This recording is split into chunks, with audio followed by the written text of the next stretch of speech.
नमस्कार मित्रांनो, मी देविका दिगंबर काळे. आज मी तुम्हाला भोपळ्याची गोष्ट सांगणार आहे. ती तुम्ही शांततेने ऐकावी अशी माझी नम्र विनंती. चला मग आपण हे भोपळ्याची कविता सुरू करूया. चांगलं ध्यान ठेवा. मी जाते लेकीच्या घरी, तू रोटी खाऊन येते.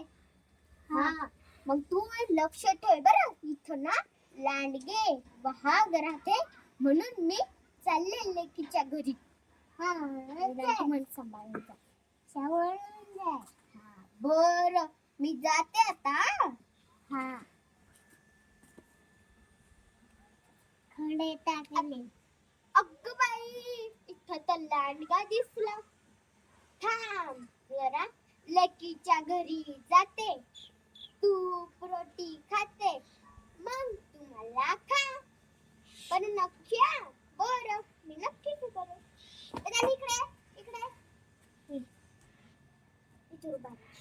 नक्की या म्हणायचा. होय, थांब असं होय. थांब रे जोगा, थांब रे बागा, मी तुला सांगते एक गोष्ट. थांब, मी लेकीच्या घरी जाते, तूप रोटी खाते, मग तुम्हाला खा. मी जाते आता. ते ना ग भांडण, आता काही तमाशा करती का? एक दिवस आले तर 2 दिवस भांडे घासायला. दे मला जेवायला. काय मला अगं बाई, मी मेथीची भाजी निसते. मेथीच्या भाज्या झाल्या, आता इकडं येऊन खाय ना. मला खायला द्यायचं तर तूच म्हणते की पहिल्यांदा आली घरी, मस्त स्वयंपाक करून दाखव. आता मी निसते बाई. तुला काय कंटाळा आला ग? आता निसते बाई. अरे देवा, थोडीच राहिली.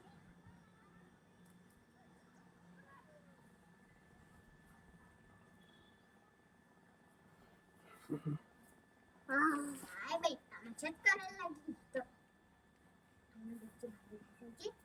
बस जायचं.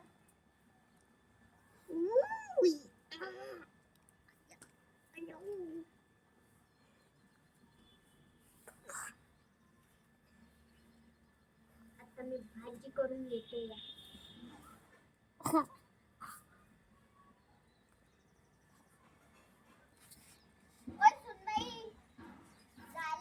भाजीपाला आता गॅस लावून दे तर खरी.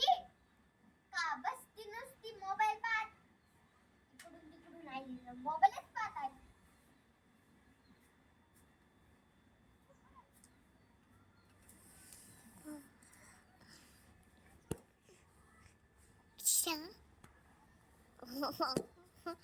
कशा मिठू पहिला आता झाडून घेते.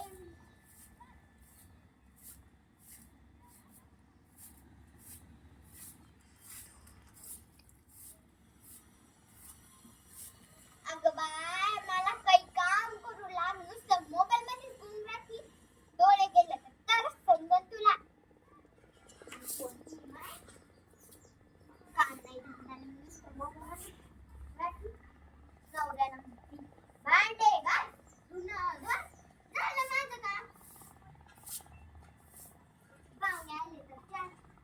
काही चहा पितायत नाही, आणि त्याला बी हीच बायको पाहिजे. मी म्हणलं की चांगली असेल पोरगी, पण काय ताई आमची चांगली नाही. ताई बसली बसून. काय करावं काय नाही, धंदा नाही माहित. आले का गेले, कशी आले, लांडगे दिसले, कशाला आले का तुम्ही? पाणी टाकते.